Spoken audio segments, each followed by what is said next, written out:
Yeah. Yeah. Now, your bio says that you're a founding member and recommended teacher of the Animal Shelter Reiki Association since 2008. Yes. What shelters do you work with in Vermont? I'm currently working with Rutland County Humane Society, and I also I have worked in the past with the Central Vermont Humane Society up in Barre. They just moved to a nice new facility. And the Hooved Animal Sanctuary up in Chelsea, where they rescue horses. And Deb was here. Deb Baker? Deb did a show with us. Nice, yeah. She does a great job up there. Yeah. It's a beautiful spot, and I often teach classes there in the summer. Yes. She's very generous about that. It's really great. What do you do when you go in? When I go up to the shelter? Into the shelters, yeah. Well, specifically with Rutland, I go down and I check in and with Jess Danielle, who's the operations manager, or some of the staff that work directly with the animals, just to find out who they think might benefit from some Reiki. Sometimes, there are dogs that have been there a little bit longer than they would like, and sometimes there's some recent, health issue. And sometimes I just go sit in the cat room, depending on what they need, and work with some of the, just let the cats decide. There are probably about 15 cats or so in each room, and so I'll just sit there in the middle and let the Reiki flow and see what happens, and which is really funny, because one time I was sitting there and I was kind of in my space, and I opened my eyes and they're all staring at me. Okay, this is really weird. What is she doing? Stared down by a cat. I know, there's a whole room full. Where else is Reiki being used? Reiki's being used in hospitals. Gifford Medical Center has a nice Reiki program. I was involved in that 3 years ago, getting that going, and had worked with them for quite some time. Dartmouth, Norris Cotton Cancer Center. They have a nice Reiki volunteer program over there for people who are getting treated for cancer. There are several. I mean, I'd say there are less hospitals in Vermont that don't have it than do. That's wonderful. Central Vermont Mountain View Cancer Center also has Reiki going on for their oncology patients. Great. Fletcher Allen, I think Mount Ascutney, and I think there's some. I'm not familiar too much with Southern Vermont, what's going on in Southern Vermont, but.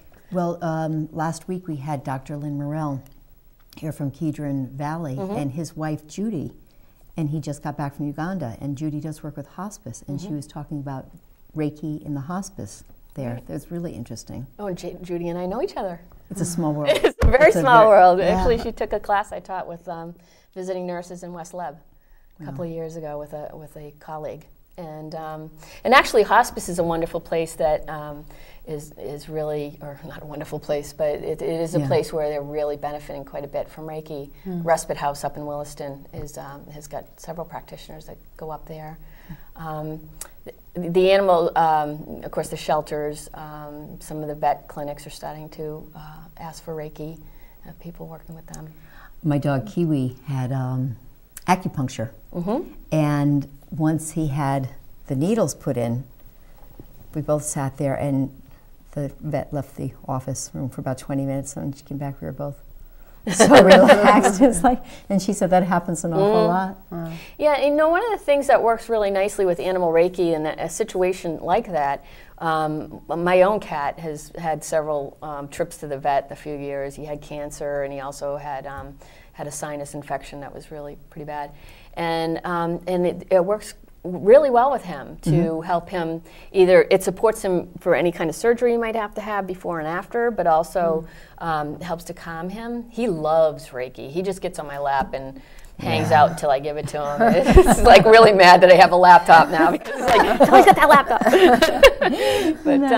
But with even some of the other modalities like T-touch or that are used on animals a lot, that sort of thing could be, or massage, because it's manipulative. With a shelter animal, could be stressful for them. So to be able to sort of build this bridge of trust with the animal and help them to relax a little bit before actually doing any hands-on stuff is a great thing about Reiki. We can do the hands-on with animals, but it's not where we start.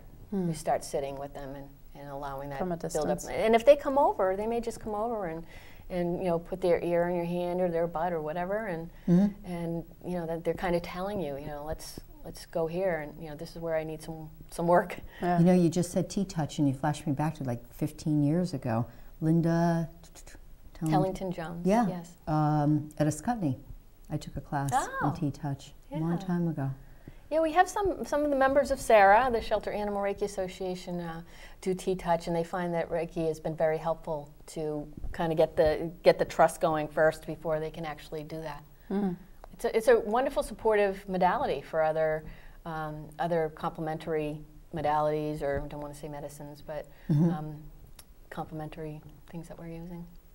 Now, my aunt has a horse at home that was neglected and showing signs of aggression. Would Reiki help? It could definitely help. A lot of times, again, we don't know because unless you have a communicator talk to the animal, you don't really know what is fueling the aggression. What the issue was or what's going on there. However, the ability to bring that animal back into balance is certainly something that Reiki could do. Again, we don't say we cure anything. We don't diagnose anything either. We're really careful about that because we certainly are not medical people. Some are. A lot of nurses do learn Reiki, and some doctors as well. But we never diagnose. So we work in conjunction with the vets. But an aggression issue, behavioral issues do very well with Reiki for animals. End-of-life care, surgery, pre and post-surgery, just part of a regular wellness program, just like with people. So almost anywhere you can use Reiki for people, you can use it for animals. So you've been practicing Reiki since 2004, and you're a teacher, practitioner, trained in the Japanese art of Reiki by the International House of Reiki? Yes. Okay, and trained in Animal Reiki by Animal Reiki Source. Yes. What is Animal Reiki Source? Animal Reiki Source is my teacher's company. She's pretty much wrote the book on Reiki, Animal Reiki. Her name is Kathleen Prasad. And she's also the founder of SARA. She and Leah D'Ambrosio. Oh, Sarah is Sarah's the Shelter Animal Reiki Association. This is the book that you brought? Yes. Okay, yes. Sarah. And this book was put together by members of SARA. And you're in here? Yes. Yes, I have Tell a me little blurb. What do you Just talking about how I work with the animals. Everybody kind of sent in some of their experiences for our work with the shelter, and all the benefits from this, proceeds from this book go to SARA to help support our work. And we just, my little piece is just talking about how I sometimes will work with the cats in the intake room, and then when I'm in the general population, a lot of times those cats that I noticed were really interested will come over and come up in my lap.